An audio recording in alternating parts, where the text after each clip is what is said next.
Hello, congratulations on the win, SITTICHOK. That's fantastic. It looks great. I thought it was really entertaining. A lot of great stuff happening in there. Just before we dive into it, just a little bit about me, just to have some context of where the notes are coming from.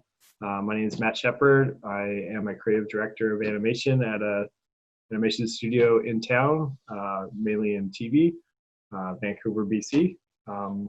Prior to that, I worked as a supervising animator at Sony ImageWorks on the animated's first movie, Hotel 3 and Connected, which you could catch, I think it comes out next year or November. And also an animation lead on, worked as an animation lead on the Lego Movie 2 and a brief stopover at ILM as a lead on Space Jam 2 prior to my current role. All right, that was a mouthful. With that, let's dive in. So let's watch it once, and then we'll just start critiquing. So let's turn that on.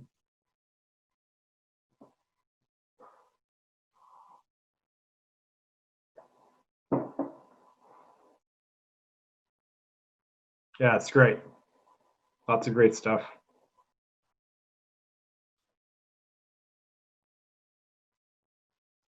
Yeah, so good, man. So first, two things that jumped out when I first saw it, and then we'll dive into the picky stuff. But I just want to say, you know, the rhythm and the tempo of it, you're giving the posing some nice breathing room. You're building this nice tempo to it, and it's really entertaining. So the first thing that grabbed my attention was this mouth shape.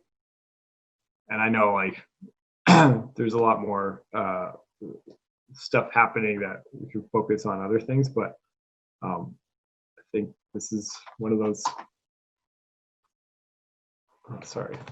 one of those things that we can take care of right away.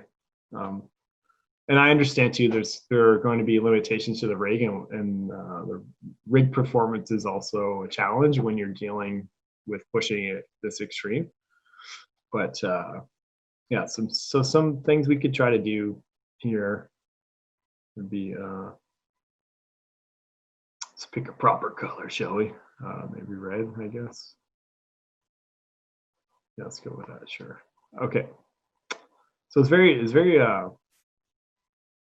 elongated oval, and we're seeing a lot of stuff here as well. I know that's just the nature of it when you're pushing it that far. I would probably try to push the corner over here. So we can stick with this shape. I don't necessarily know if you need to have the tongue sticking out. Like, you could do that little tongue waggle that you have, but then I would probably try to have it settle in to something a little bit more comfortable, because this is kind of drawing attention to it. Plus, with the geometry and how it's intersecting like that, it's a little bit off. So I'd probably have it like that. You know, what are some other fun shapes you could do?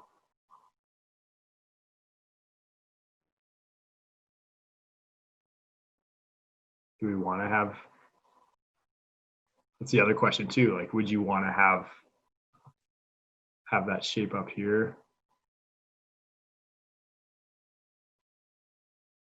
Have a little bit more sophistication on that shape up there? Would that be something interesting or something worth exploring? I think primarily the thing that you'll get when you start to temper the face and weight it screen left.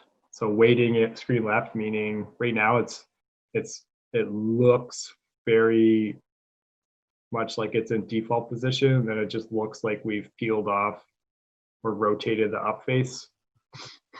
So I think when you push it over, I would just push it over that way. So like the mouth all or something, or the muzzle, if there's one of those on this rig. I haven't looked at the rig.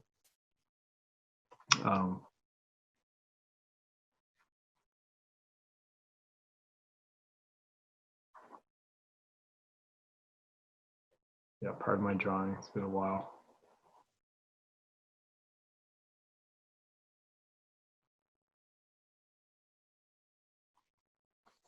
Yeah, probably like that. And then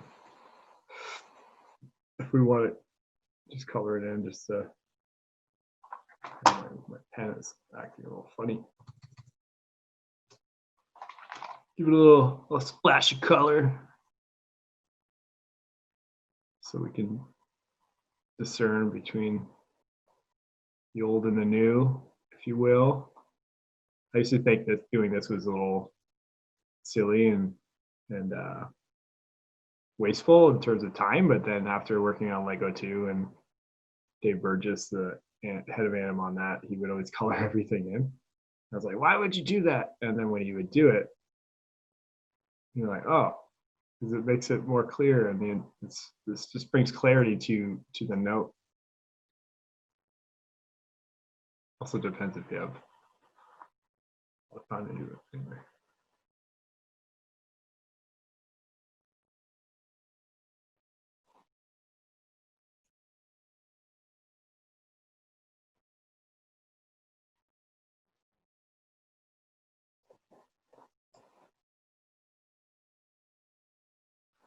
Yeah, sometimes it helps too. Like it helps give you a good, clear picture of what it would look like, or could look like, if we have that fidelity in the rake as well, because I know that's a challenge. It's not lost on me. I know that. I guess I should just use this one. Oh, let's see. It looks like that.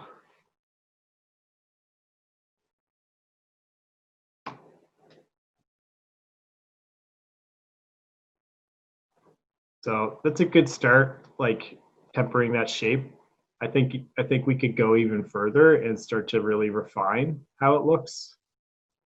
And the only reason I'm sinking this much time into this node is because you're holding on here. You know, you have a nice little hold.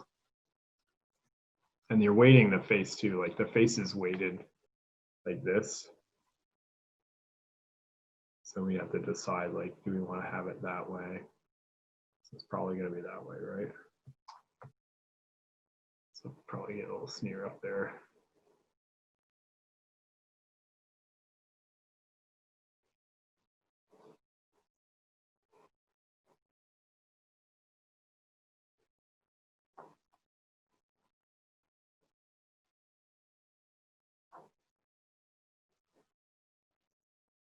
So that's a little bit more extreme.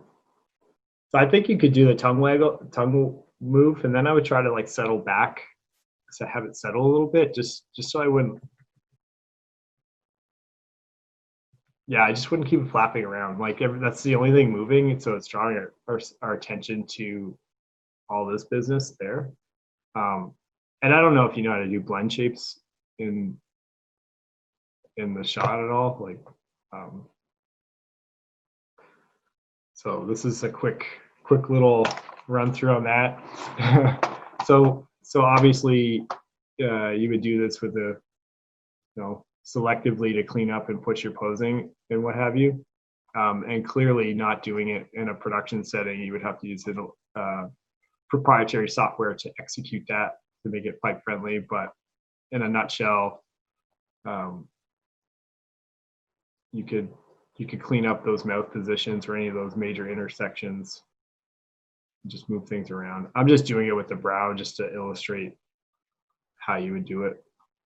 And then there you have it. So you go up here, window, please open this window. Animation editor, shape editor pops open this window.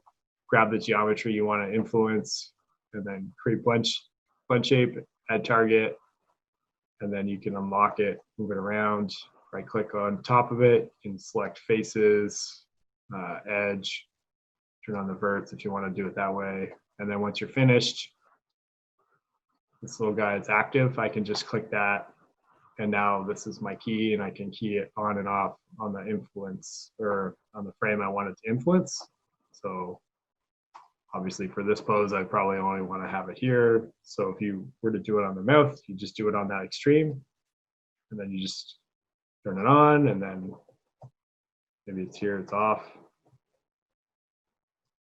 There you have it. And if you want to see it in the graph, you just have to select the geometry you applied it to, and then it'll show you this the blend shape is right there. So there, right here.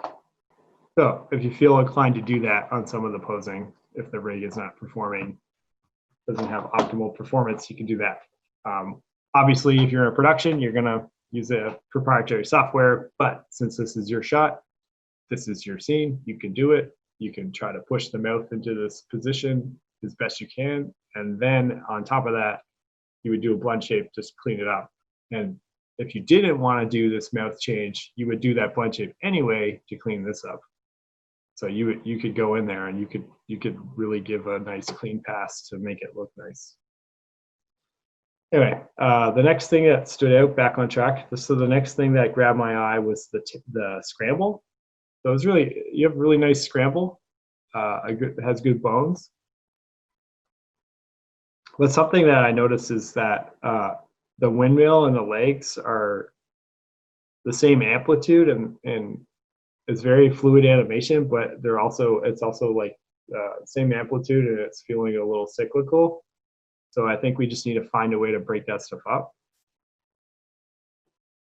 And the other thing too is your spacing, like moving over, is very like he starts moving over before his legs are going. So I think to give that scramble take more impact, you should try to keep him more in position, scramble, and then that momentum of the scramble will push him forward. Or you could have him lean into it. And some examples, I think, like you can see this DuckTales thing. This is a bit different because it's more intentful. Like there's more intent behind it, and he's like climbing, so there's the force of that. But I thought it was really interesting timing. Just how you get those nice straights in there, right? And then if we wanted to go full Tom and Jerry, it does it there. But you notice when he does it, he's scrambling in position, and then he is propelled forward. So that's the spirit, is that you scramble in position just to give a bit of buildup of that energy, and then he goes, you know? So I just did some really rough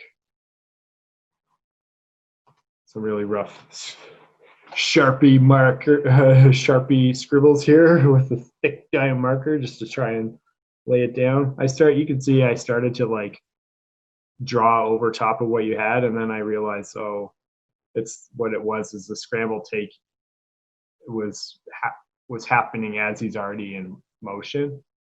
So what we should do is just linger back here and have him propelled forward. So as he's scrambling, he can start to teeter him this way and that. So you have opposing motion, and then you'll just have to copy this drawing over there. And then once you get to here, you're probably good. So that spacing and that timing change of when he's heading over there, I feel like that tempo adjustment will distract from the windmill arms, because you'll be finessing the spacing of him overall, that you can get away with it. And the other thing too is I think he needs some straights in some of his run. So like for example, like this drawing, like would need to be a straight.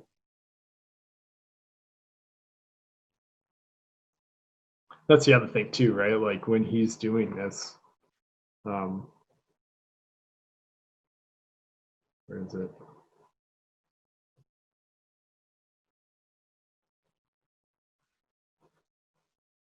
Come on.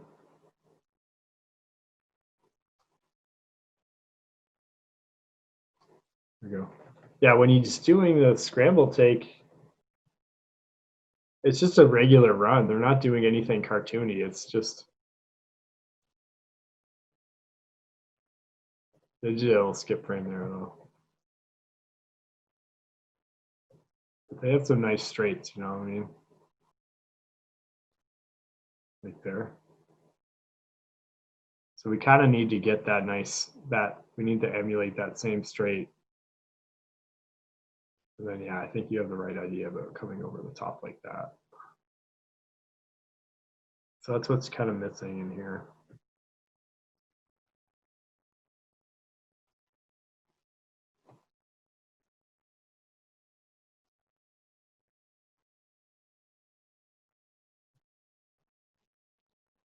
Yeah, so this will be, you're fine here. So we're going to keep this guy. That's a nice one. So let's try to push that to sort of reinforce what we just looked at.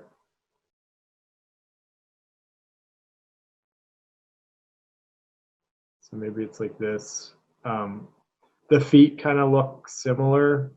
I would probably see what it looks like if you rotate the foot around just to get the bottom of it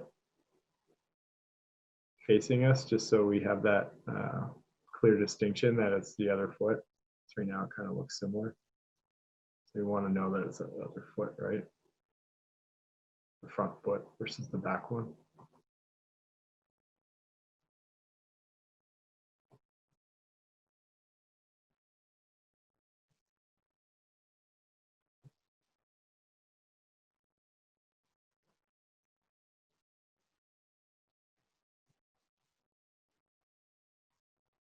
This looks like we're letting the computer sort of unravel that pose or something. I feel like we should control a little bit.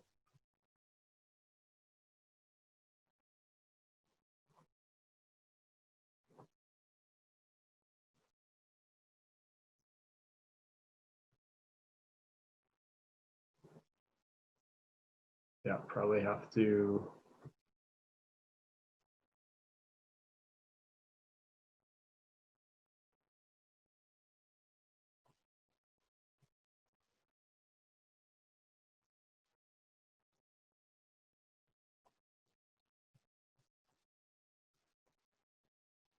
I'd probably keep the leg up, keep the momentum up here, or the position up there.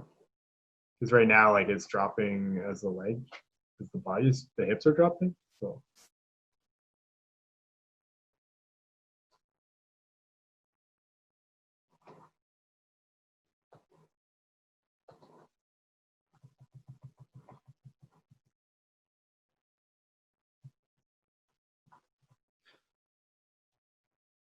and by kicking that leg out, by kicking this leg out and getting that nice straight, you're increasing the amplitude of the arc of that of his push off, right? So right now the arc is shallow on the leg, and you're not getting a bit. You're keeping the knees kind of bent. Because the knees are kind of bent, the arc feels shallow, and it feels kind of feels like a little forced and a little bit stiff as a result. So if you kick that out, you'll get more fluid or organic feel to it. And you just want to continue that arc. You might get a little stretch on the foot. I think that would be okay. Yeah, and you want to keep this angle like this as this drives down. This is your drag, right? Terrible writing, but you get the idea. And then you don't need an in between that. I don't think you want to keep that forceful. I don't even think you want to have that leg plant, maybe. But you could. I feel like a little bit extra polish, you probably need the butt to be here. And then keep it going. So you want to have the hips do a bit of an under arc that way. And then, yeah, I think we're just selling that a little short, maybe.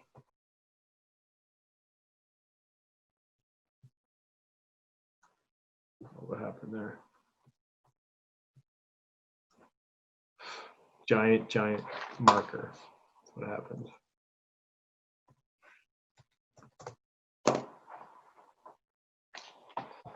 All right, where'd my pen go? The weather. All right, hold on. Whoop. Bear with me as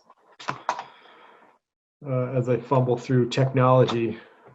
Like, how is this guy managing? Okay.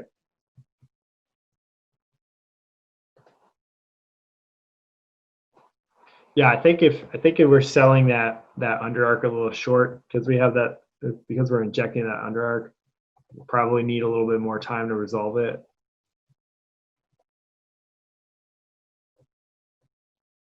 Let me reset.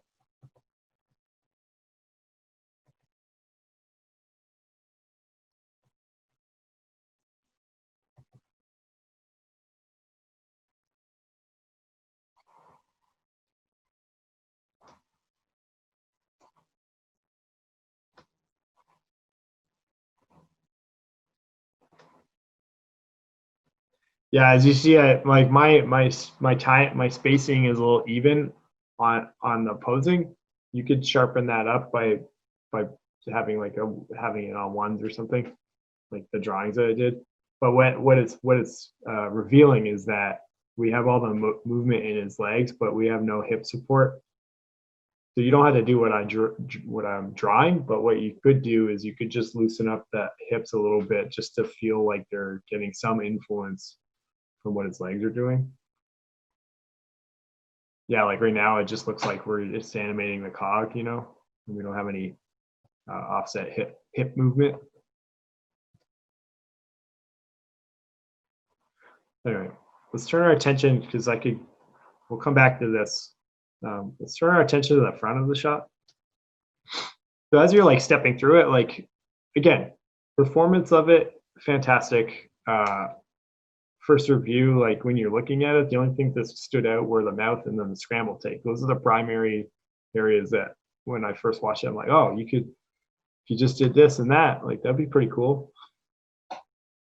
So now we're gonna dive into the weeds of it and really start combing through a lot of the spacing and the arcs.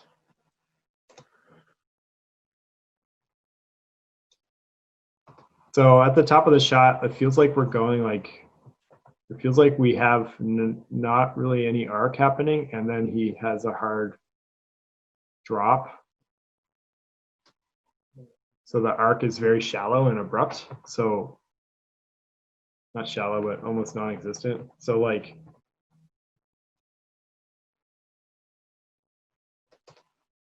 so the board itself, the plank he's snowboarding has a pretty good arc to it.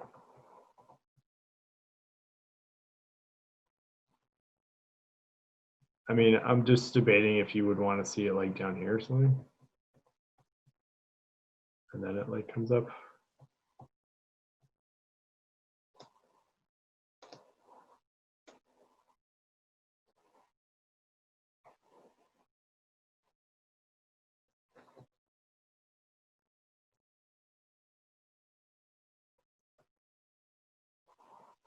Oh, I muted myself.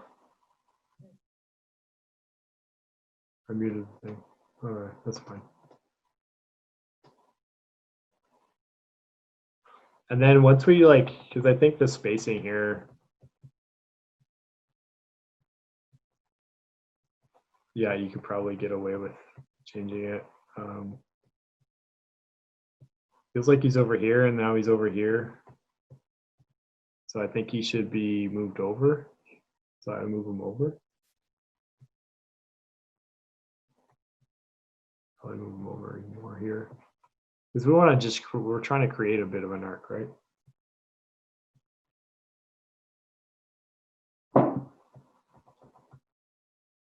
And then, yeah, he should be over there.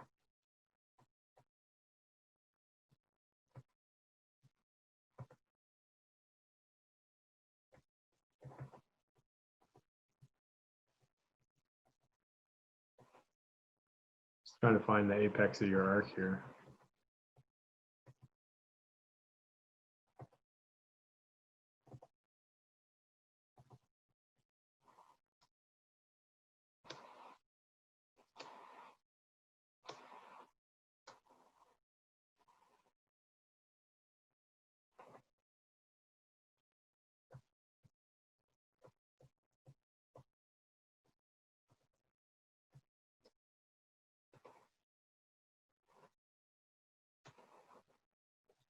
I think it's the entry. I'm scribbling it in there, and I think it's just the entry, and then like maybe by ear you're fine. Yeah, I think that's it.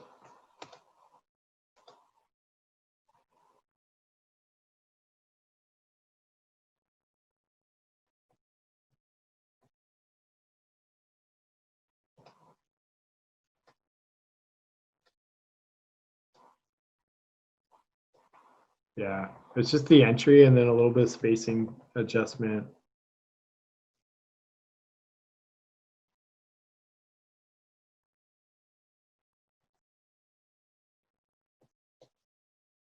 Yeah, the apex is a bit even too, so I think we just need to figure out a way to break that up a bit. So I would start with the entrance and then the board a little, and then move them over and see how that unravels, and then that'll dictate how you approach the change. But the spirit of the note is you want to have like a little bit more of an arc to it and less like that. So I think you can have him hard drop like that, but I would just want to see a bit more of an arc. And then speaking of the drop, so like here, let's see. Yeah, we're catching a bit of it on the at speed. So his chest, like I feel like it when you're on this frame, this is your nice breakdown extreme pose. I feel like you should have a reverse C curve to it, or at least like zero out his chest and his spine so that it has more of a straight. And then I probably would even put the tail closer to him just to give it more of a simple shape.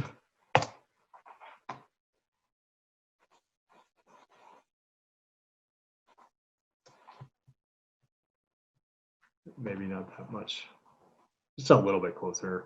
So like, yeah, probably want to have it like here. Maybe get a little bit of tiny S curve so that you're tracking that.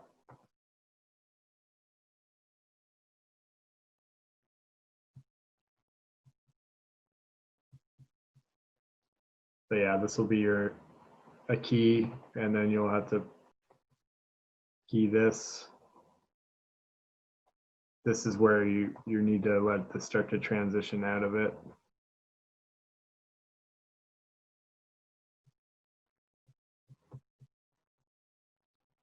Speaking of which, this arm is a little muddied up. It's a little too flat to camera, so like there's no angle break in it.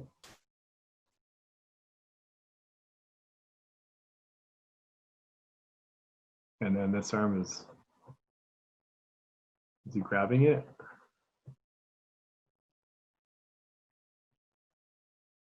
I think we should get that arm out or something.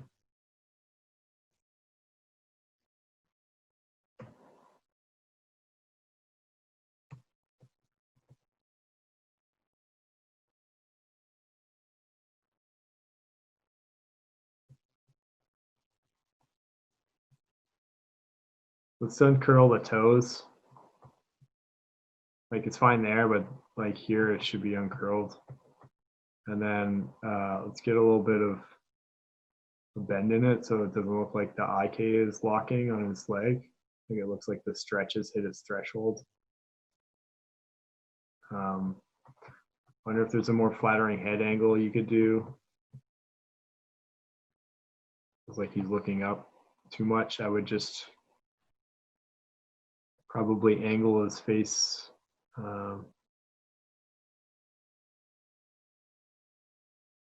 Yeah, rotate his head down, rotate X down. We just want to hide all this stuff.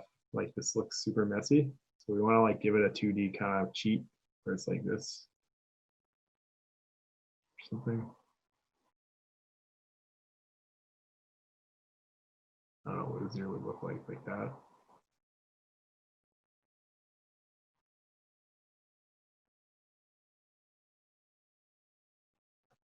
And then that way, when you start to drop, you have somewhere to go with the head. Because right now he's already he's up and it's up even more. So if you have him rotated down, tuck his head in, like shove his head down, rotate it down, tuck it, bury it. So you get rid of all this, like all that geometry is super messy. So you want to bury it and hide it so we don't see it. Who cares if it's crashing? As long as you can't see it, it's fine.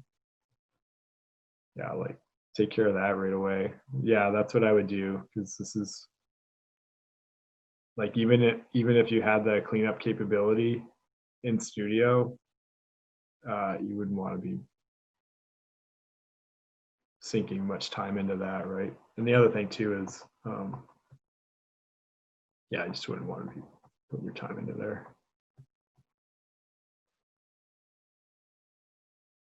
You could probably get away with holding out on the head being angled down and bent. The reason I want to have that there is so it's less travel, so that you're just like here or something. And then that way you can have it kind of peel out that way. Let's change the angle of the arm.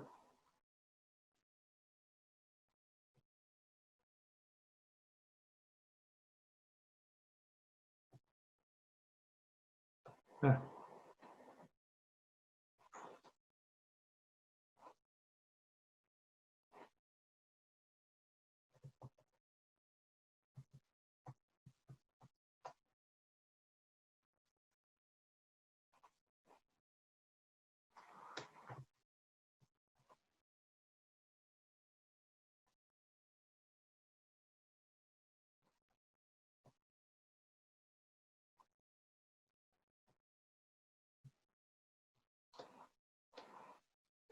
Yeah, I know it seems arbitrary, but when you frame through it, like we should have clean frames anyway on everything. And then when you get in here, I'm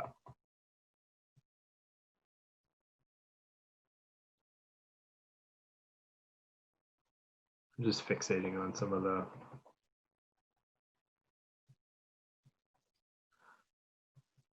Let's see.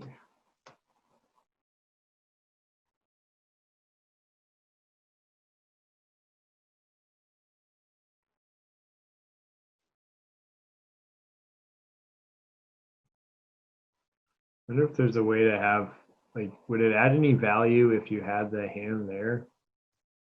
You had a bend in the arm?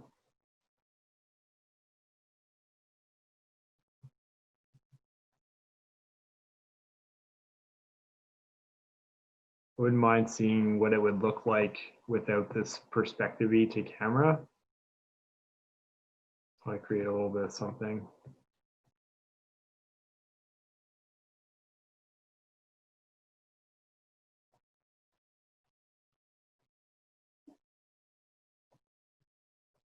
And then that way you can kind of lead with the elbow.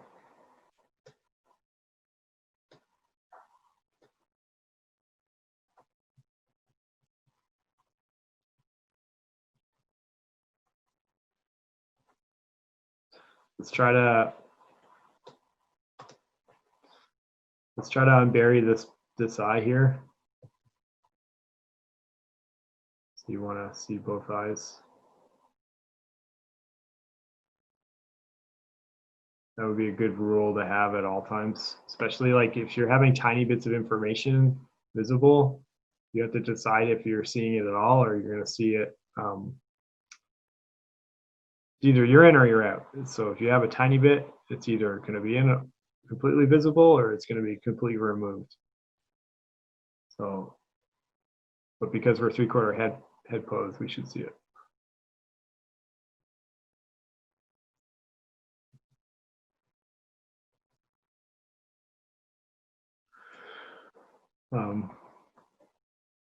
So that's fine. So when we get in here, let's push this a bit. Let's see what you got.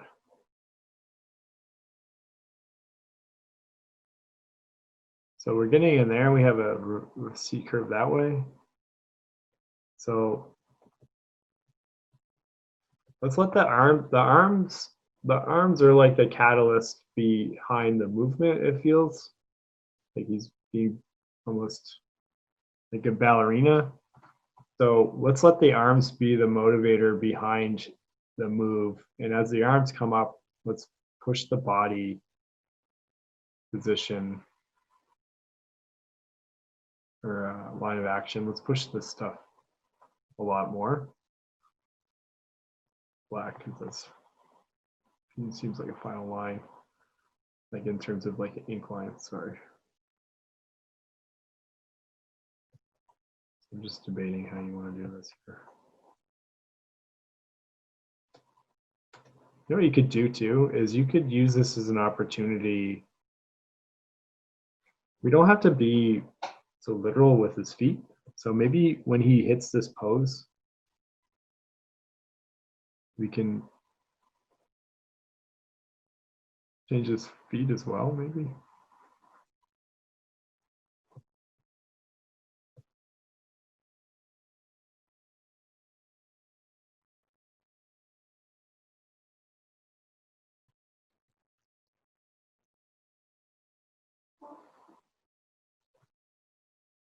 Sorry, I'm having a moment here.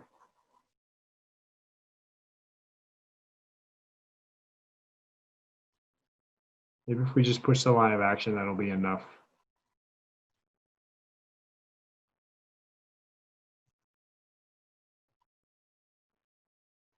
Yeah, but definitely should push it.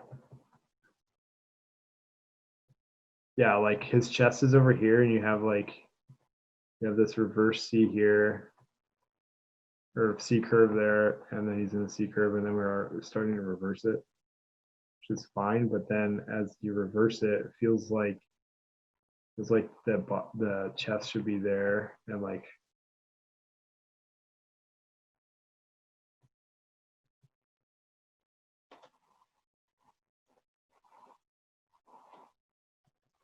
the IK chest should be over T translate X screen left in screen space, and then if you do that, then you could have it do like a subtle arc that way, and the head will come with it. You know what I mean? Like it's like here.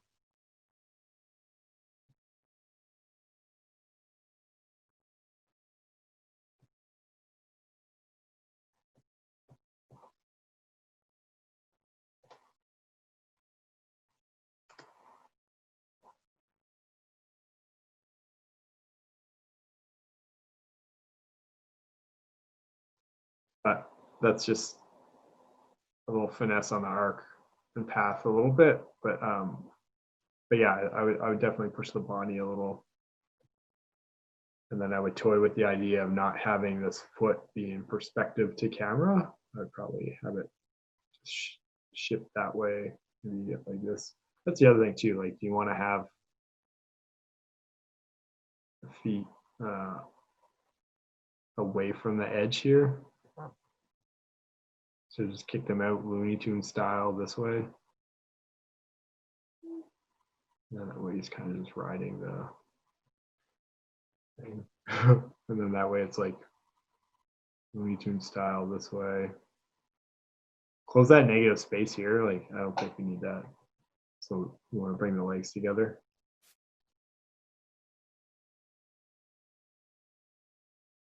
And then that way, when you have your moves, it'll have more contrast.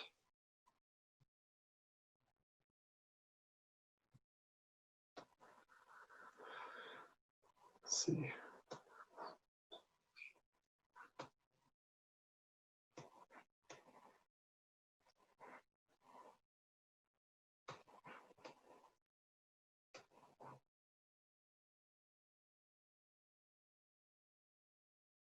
And then this is a fun pose. We should push the line of action, or clean it up rather. So like right now it's kind of lumpy. So I don't know if there's a way if you can like push this here. Like it's just like a pressure point situation where you're like pushing one thing, nudge it, pull it. Like you have to find that magic combination sometimes, depending on how robust the rig is and like how nice the envelopes are and all that stuff. But the spirit of the note is you want to have this be nice, clean line. And then the next question I have is we're too close here and these lines are converging and creating a tangent. So we need to make a decision of what I said earlier. You're either in or you're out kind of thing. So do we want to push the head, translate the head over, just cheat it over? Don't worry about what the neck's doing or anything. Just move it over, bury the head more between his shoulders, and let this nice line of action be the defining contour of the silhouette, for the silhouette rather. That's something I would definitely do, because this feels like it's just too much of a tangent. And then anytime you poke something out into silhouette, it's information that's going to draw attention to itself. So then the clarity of the pose will be obstructed or influenced by whatever information you're sticking out. So as your eye is scanning it, you'll just stop there to look at it. You know, in this instance, like we do want to look at his face. So it might be helpful to break up that line. So that's subjective, I think, at this point. But that's the reasoning behind it. The hands, I think we can get more clarity on the hands. Let me see, where's that pose? Sorry, I'm a long-winded speaker.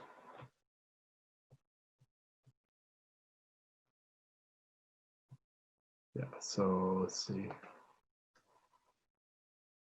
Like these are stacked on each other, which is something you want to try to avoid. General kind of approach, I think, to like I have a 2D background. I worked 7 years as a 2D animator in television animation, and one of the things it's like, oh, you never draw it like that way. You would never draw it that way. So that's kind of how I approach my work in 3D. Sometimes it means the rig won't always do what you want, and then in that case you kind of have to find ways to kind of cheat and scale things to temper it into that 2D aesthetic. And then if there's any proprietary software that enables you to create blend shapes or what have you, like Sony ImageWorks, I worked there cumulatively for about 7 years, and they have a lot of powerful tools that enable you to do a lot of that stuff, especially on the Hotel Transylvania movies. I worked on all three, and it's a regular. It's definitely part of the workflow. So yeah, I think we can get a nicer shape on the hand. And then same thing, this one, like so in 3D, like having worked on the hotel stuff, and I think like that stuff, that school of thought translates into all film or animated movies or film or what have you, 2D animation, whatever. And that's like, you want to try to avoid either straight perspective or like straight back. So the hand is kind of like, what's this hand? The hand is kind of like this, which is not a lot of information, right? So we're not giving a lot of information, and it's flat in perspective to camera, which is not ideal. So we want to probably rotate that hand a little bit, because this one you can get that sense of like bend and the curve in the wrist and the angle change. But this one kind of, you don't see it because it's away from us in perspective. So we probably want to pull that into silhouette. And then remembering that the more busy a pose is, the more attention it's going to get. And it's going to pull our attention, it's going to pull our focus. So we probably want to clump these fingers together to create a nicer flow so that we're not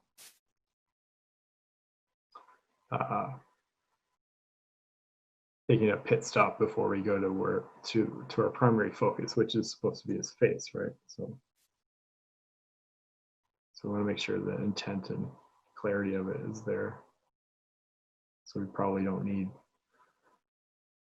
to have the fingers splayed as much as the screen left. We want to keep our attention here, like this negative space coupled with the hand, the complex finger posing that way is going to keep our attention kind of flowing in this direction. So we want to keep this simple. So probably just want to like, I don't know, do that, taper them down or something. Might look funny, might look like you lost 2 fingers, so maybe we do want to get a little something. You kind of have it, so maybe we just want to keep it like super simple and or something like that. I don't know.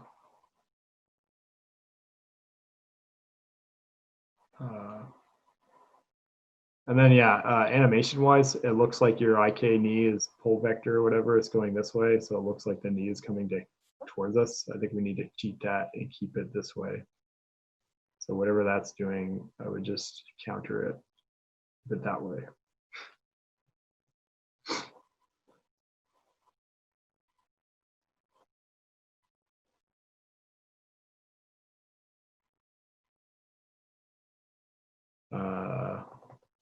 So just a little picky thing on the mouth. You have this open mouth here, which is totally fine, like nice little squash and all that stuff. And then we dip that down. And I know we want to do that asymmetrical smile, but I think you should get into that asymmetry here so that it feels a little bit more natural. So right now it kind of looks like we're missing that kind of squash in the mouth.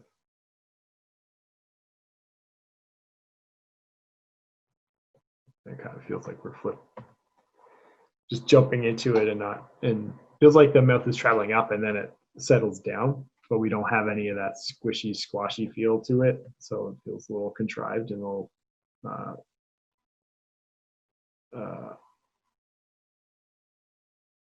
just feels like we need to give it a little attention.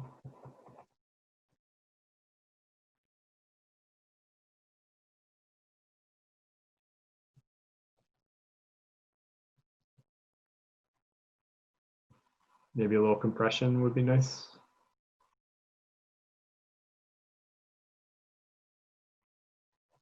And then you can settle down. So compress.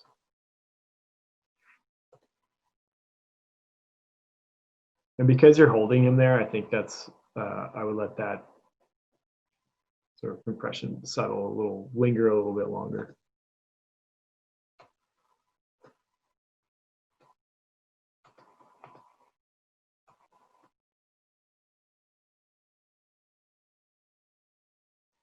Probably want to start.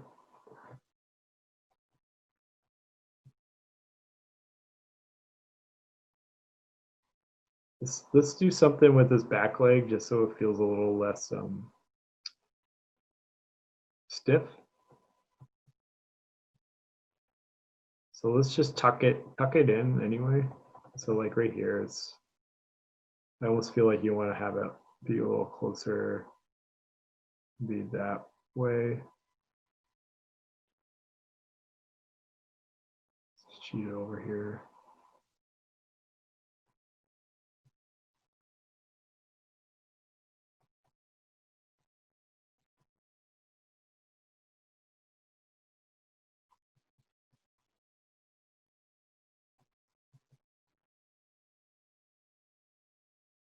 I don't think we need that big of a stretch on the foot. It's drawing attention to itself.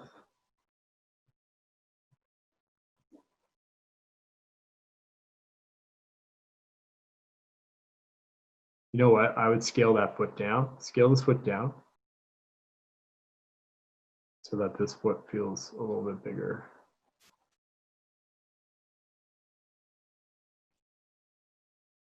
And then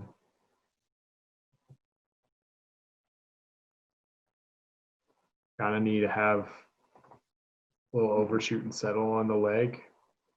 It's a little stiff.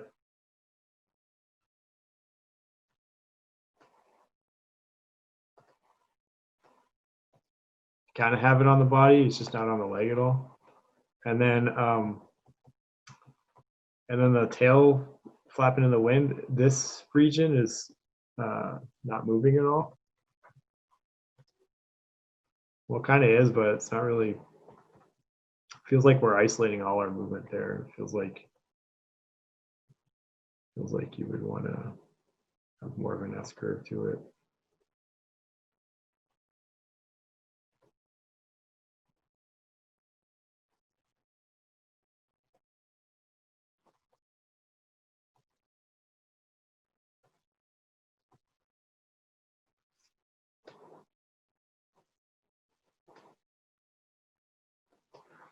Ignore my timing. The spirit of the note is loosen it up and make it more of a seaweed kind of thing, or it should be like a flutter and not like. It's like almost like you don't want to just have it go like this. It's almost like you want to have like sort of inconsistent flutter of it happening, you know. Anyway.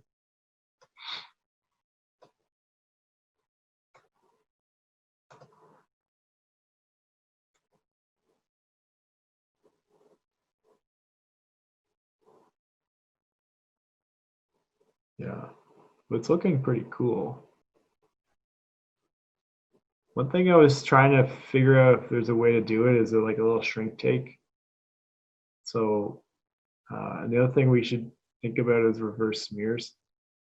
So this is a shrink. This guy, I love this guy's stuff. Jim Tyre, this old Terry Toons animator, very like wacky. So like there's some shrink takes in here.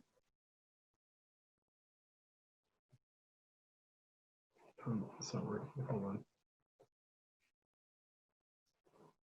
Ignore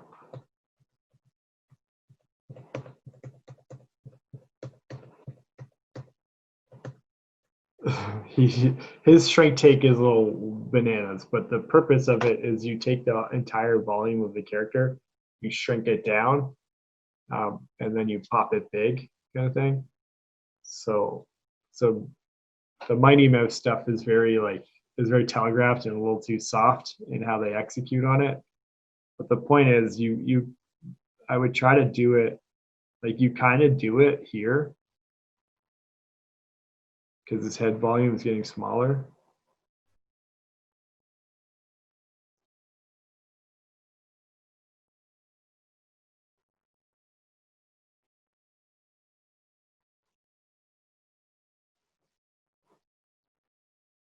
So I was thinking you would do it. You could do that shrink take.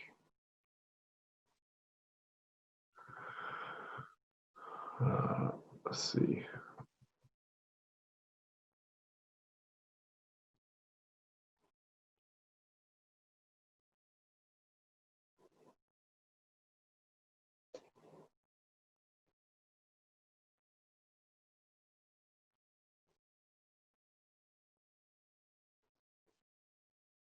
Yeah, we kind of stepped on the head stuff. You know what? Let's I'm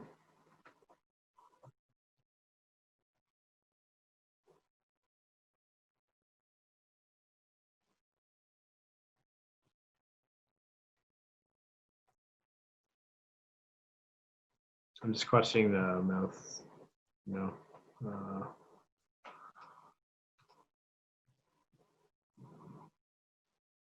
Yeah, why don't you try to scale the head down 5% here?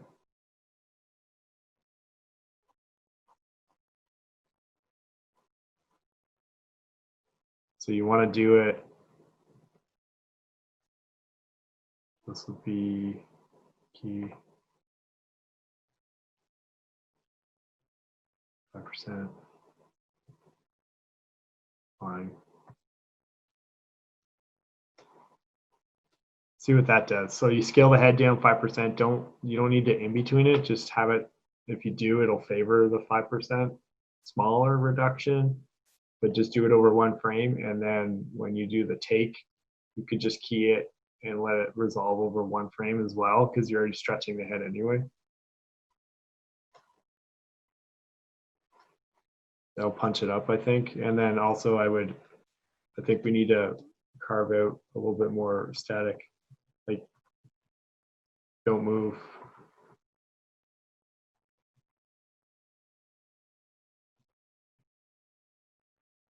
Don't move. Yeah, and then we'll let it happen here. Because what's happening is you're telegraphing the take by having the head move. So no head rotation, no head. And then we'll come in here. Let's do some mouth cleanup. The question if you even need to have it open. I don't think you do. So let's close the mouth.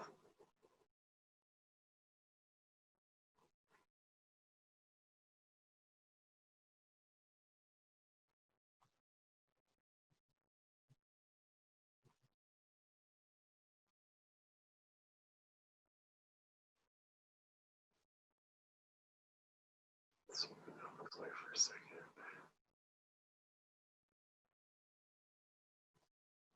Yeah, don't open the mouth at all because you're kind of giving it away.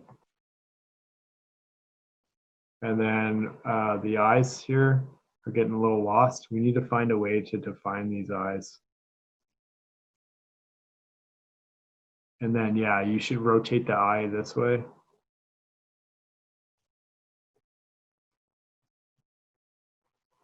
And don't just scale the head. I think you need to pose the brows. So we need to figure out, I don't know how,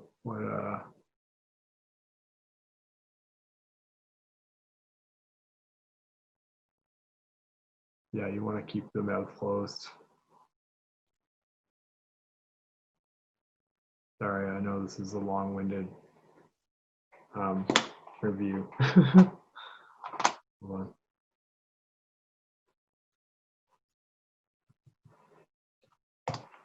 All right, let's see.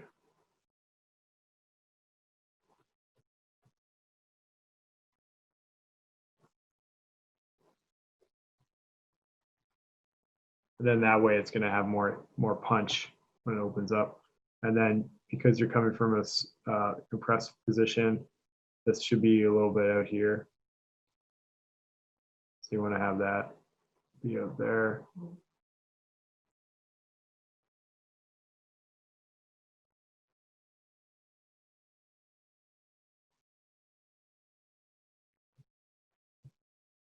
And then I would almost see if you could do that. And then you could settle into this pose. Still think that has some value, changing that.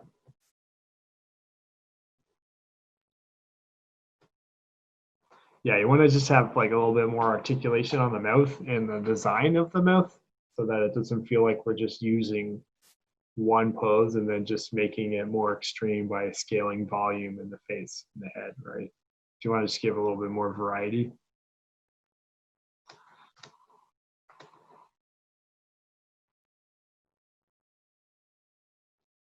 I don't think you need to stay looking at us. I think it might be funny to have the eye be more middle space.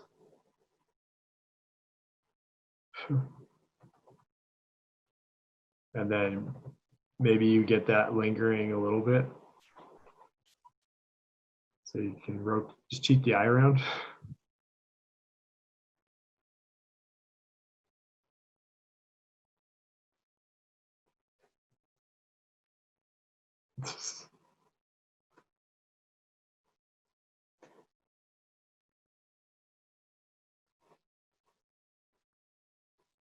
You know what? You probably just needed the one time. I think that's enough.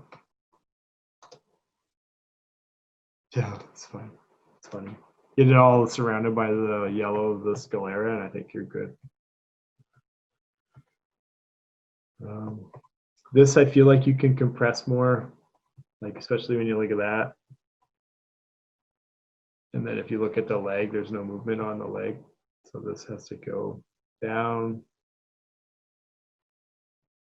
This is fine. This has to get more compressed. More compressed. This might be an opportunity to try the shrink take, but we'll leverage it just to cheat it. It's not really a shrink take in this regard, but what it is it's just a way to leverage the global scale to push the contrast on the compression. So it's a cheat that I do sometimes if I'm feeling a little lazy and I don't want to properly squash and stretch everything. Also, let's get some more attitude in the ears. Instead of making them feel secondary, let's make them feel like he's emoting with them. So like getting them down, kind of like a cat would do when they're starting to hiss at you. And we'll just get more compression out of this. Oh, that's interesting. Where's that tail one? I was going to say, let's get the tail engaged in terms of like emotion, but let's just leave it.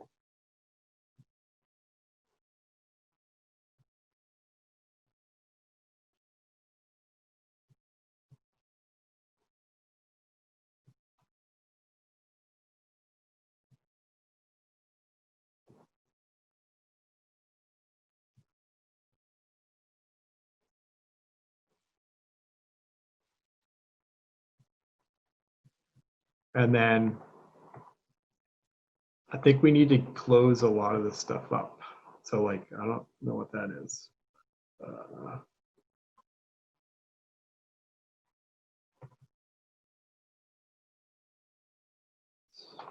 swear I'm almost done. Bear with me, man. Let's see.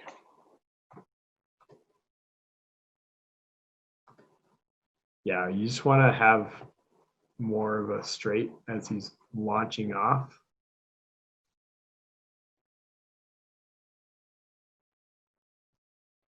You could even argue, you could even put his legs together maybe.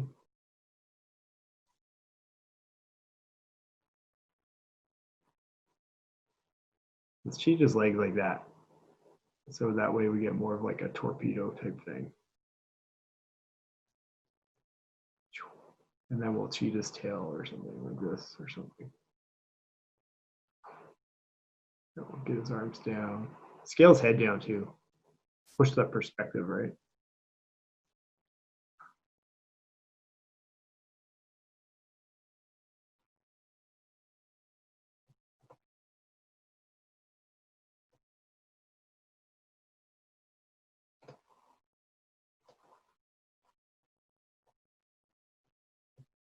Yeah, I might have it. I kind of messed up your.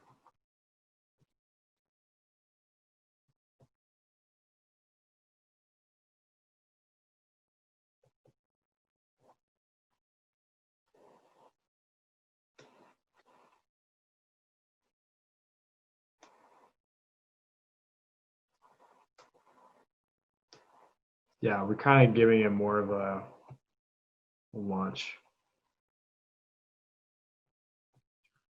So we're using the feet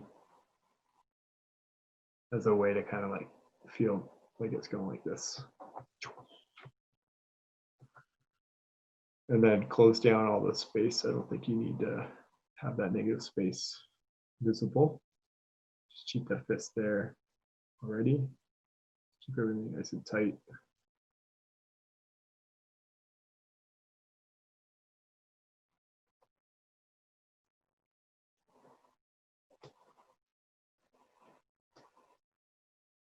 This stuff's pretty fun.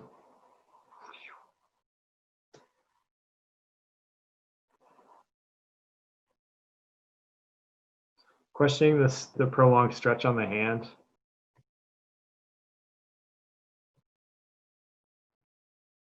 Like, I feel like the hand, you don't need a stretch on it. Here's fine, and then let the hand not resolve, because you're keeping it stretched the whole time. It's just making it look like his hands are big. So we're not really getting that sense. This feels like you could probably get more of like a Mighty Mouse Superman kind of, that's coming towards us. So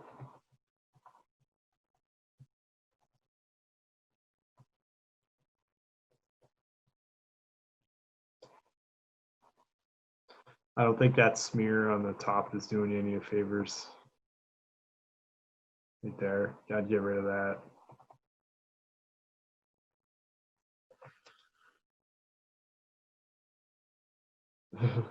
We talked about the scramble.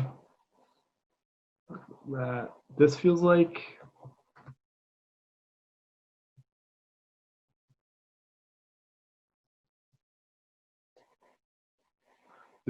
we need to keep. This feels like we need to telegraph something. It feels like this needs to go first, and then this stays here, just to break it up, you know, because it's feeling a little too abrupt almost.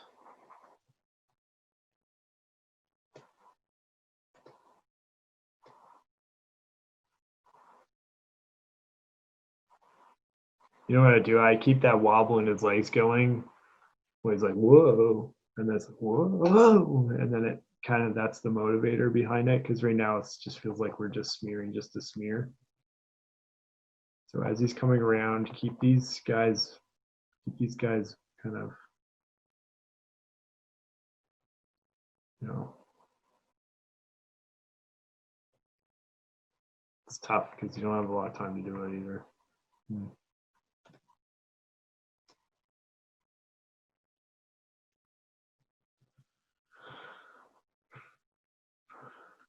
I think the spirit of the note in here is that he feels a little stiff and it feels unmotivated to get across. So I think you either need to have the legs wobbling and then they kind of like wobble into it and then it kind of takes him across, kind of thing. And then like the arms just feel like they're just out there, like he's just like rotating around. So it doesn't feel like he's like one of the things in like the Hotel Transylvania franchise is anytime you're in a static pose, like that pose needs to be airtight in terms of silhouette. But right now, like we're just rotating around and I can see like scale is engaged on the hand. Like it's kind of like an artifact of a leftover smear kind of thing. So that kind of stuff needs to be squared away if you're gonna hold the pose. Same with the hand, like if we follow the same rule, the same concept and approach as like in here, right? We want to make sure that our hand poses are nice and articulate and not distracting from where you need the audience to look. So by isolating the movement to the legs, that's a good touch because it keeps our focus away from the arms. So like not having a wobble around is nice. But yeah, this one, let's just fix this guy over here.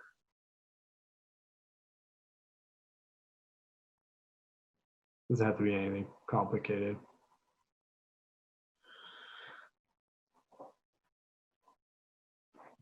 We want to get symmetry in that pose because he's kind of doing like this crane. Maybe he should be down there.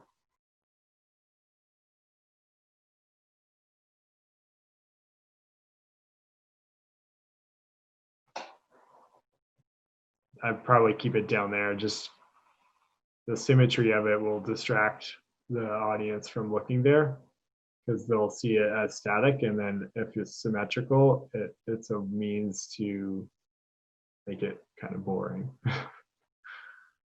So that's the other thing that Gendy would do sometimes.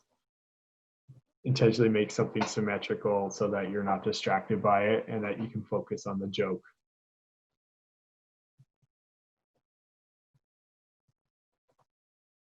Yeah, move it there and then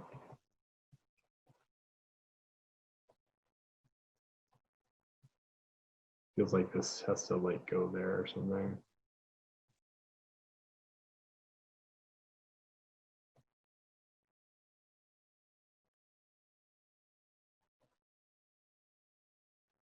Feels like your arm is kind of broken.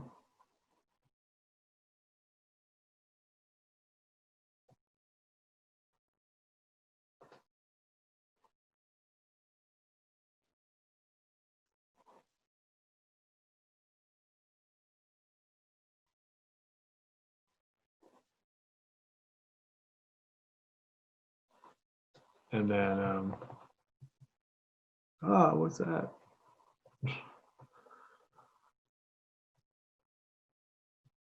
I like this pose. Let's do something.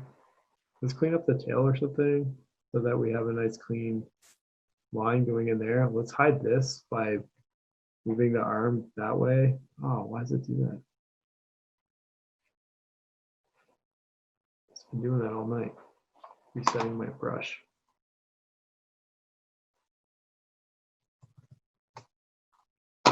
We're almost done. Don't worry. So let's get the arm that way. And then that way you have a nice, just debating if you want to have stretch his arms or something.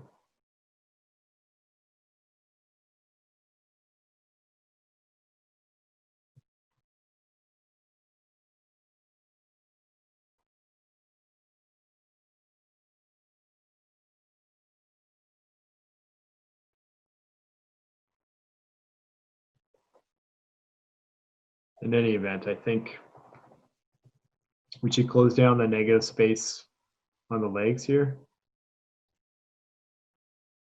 I know you only see them, you only see that negative space briefly anyway. So I don't think there's a point of flashing it. Oh man, it does it. Oh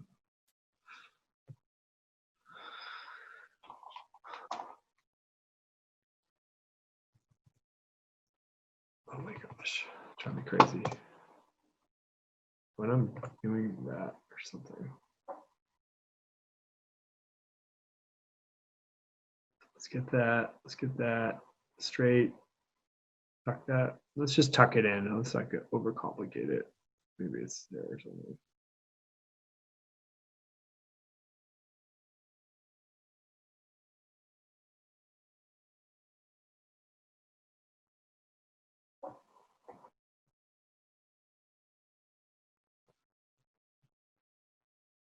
And then I think he's going up too soon.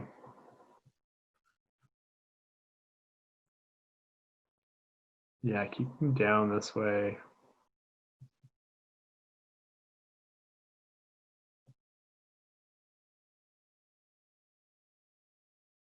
Down.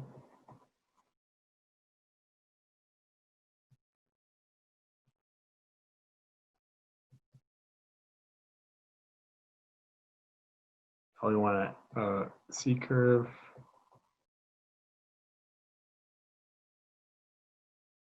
S curve. And your pose that you have. And then let's play with him coming to us a little bit.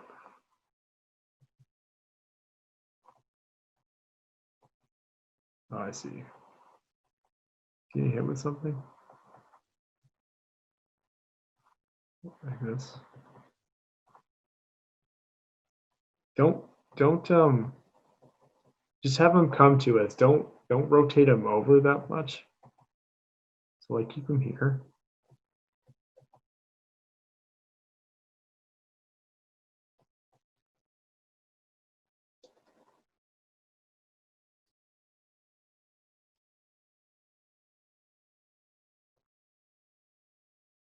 So I would probably try to see how it feels to get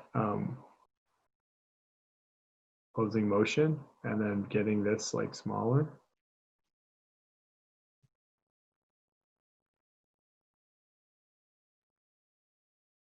Whoa. yeah, try to keep him consistent in screen space as we just before he hits that impact, because I think having him jet over this way is a little okay, maybe. I'm just trying to line him up with this.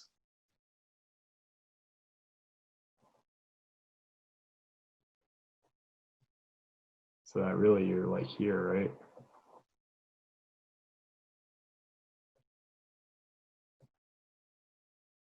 Maybe there. So that you're kind of keeping it all coming this way versus like this way, then that way. Do it again.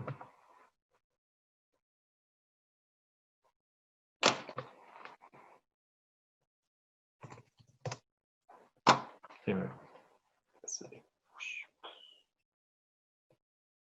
Bang.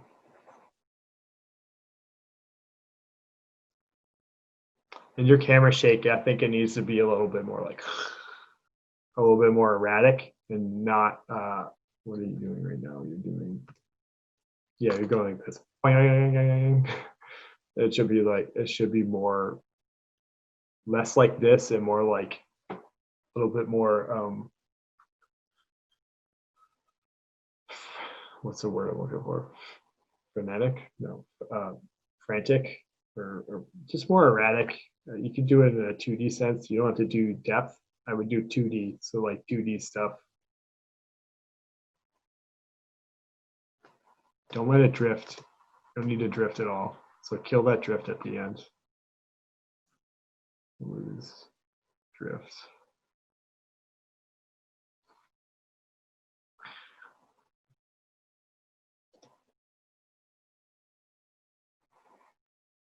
I'm questioning the legs. I don't even know if you need to have the legs doing anything in there. Do we even need the legs?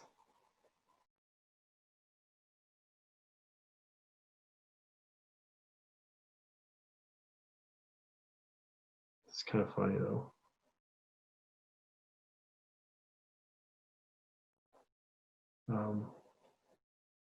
If we're gonna do the legs, I feel like, would it be like this or something?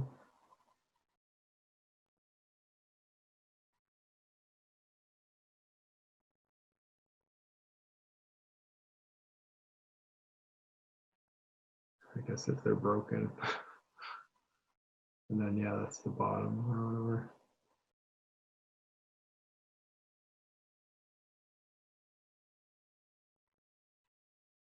Looks like you tried to wrap his legs around or something.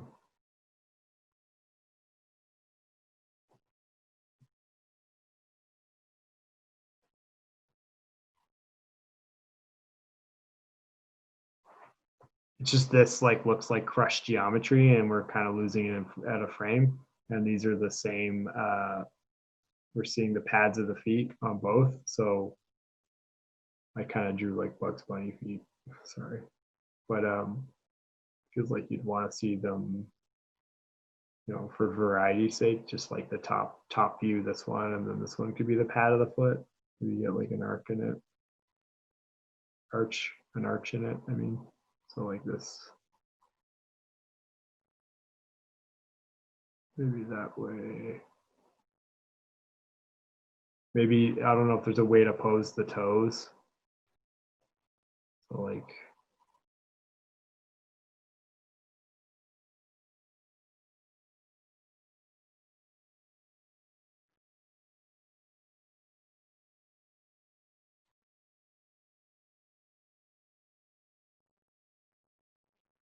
something. I would look at the Tom and Jerry for reference to see what they do with their feet, because that's the other thing I've noticed is that when we start to use iconic characters, and then we see them out of the confines of which those characters exist, like in their realm, when we see them being used in ways that we're not used to seeing them, it makes it look off and it loses its appeal quickly.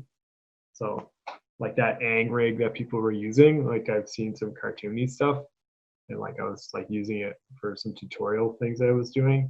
And as soon as you make him cartoony, in terms of like stretching his face and doing that stuff, as starts to look really off and it's off. It starts looking off model because people are so used to seeing it exist in its normal format.